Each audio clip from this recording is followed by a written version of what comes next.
عصیت ربی عذاب یوم عظیم۔ قل اے پیغمبر کہہ دیجئے انی بے شک میں اخاف ڈرتا ہوں، ان عصیت ربی کہ میں اپنے رب کی نافرمانی کروں، عذاب یوم عظیم اس دن کے عذاب سے جو بہت بڑا دن ہے۔ پیچھے آپ سماعت فرما چکے ہیں کہ مشرکین مکہ نے رسول اللہ صلی اللہ علیہ وسلم سے کہا کہ اگر آپ یہ چاہتے ہیں کہ ہم آپ کی دعوت کو قبول کر لیں تو ویسے تو ہم دعوت قبول نہیں کرتے، اگر آپ چاہیں تو ایک طریقہ ہے جس طریقے سے ہم آپ کے ساتھ مل سکتے ہیں۔ تو پیارے ابھی پیغمبر علیہ السلام سے کہا کہ اگر آپ تھوڑا سا اپنے دین کے اندر نرمی کر لیں، ہمارے دین کو کچھ مان لیں، کچھ ہم آپ کے دین کو مان لیں، اس طریقے ہم گزارا کرتے ہیں ایک دوسرے کے ساتھ، تو اللہ رب العالمین نے بیان فرمایا کہ ایسا ہرگز نہیں ہو سکتا۔ سورہ کافرون کے اندر اللہ رب العالمین بیان فرماتے ہیں قل یا ایھا الکافرون، اے نبی آپ ان سے کہہ دیجئے کہ اے کافر،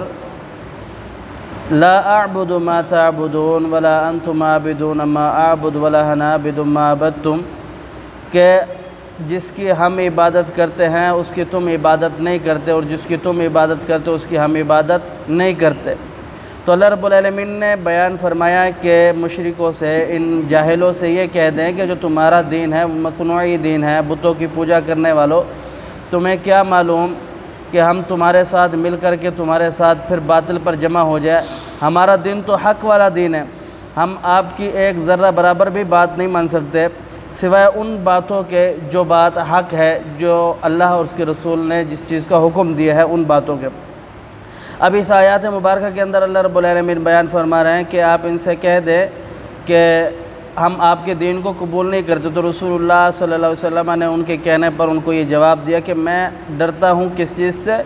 اللہ رب العالمین کے اس عذاب کے دن سے جو اتنا عذاب والا دن ہے کہ جو سب سے بڑا دن ہے۔ حدیث مبارکہ میں بعد حدیث میں اس کے اندر 70,000 سال کا دن آتا ہے، بعد میں 50,000 سال کا دن آتا ہے۔ جناب رسول اللہ صلی اللہ علیہ وسلم کی حدیث سے آپ علیہ السلام نے فرمایا کہ ہر سونے اور چاندی کا مالک جو اس سونے اور چاندی کا حق ادا نہیں کرتا، یعنی اس میں سے زکوٰۃ نہیں دیتا، تو روز قیامت کا دن ہوگا اس کے لیے ایک اسپیشل ایسی تختیہ تیار کی جائے گی جو آگ سے بنی ہوگی، اور پھر اسے جہنم کے اندر مزید گرم کر دیا جائے گا، اور پھر اس کی پیشانی پر، اس کے پہلو پر، اس کے کندھوں پر وہ تختیہ لگائی جائے گی، اور جب وہ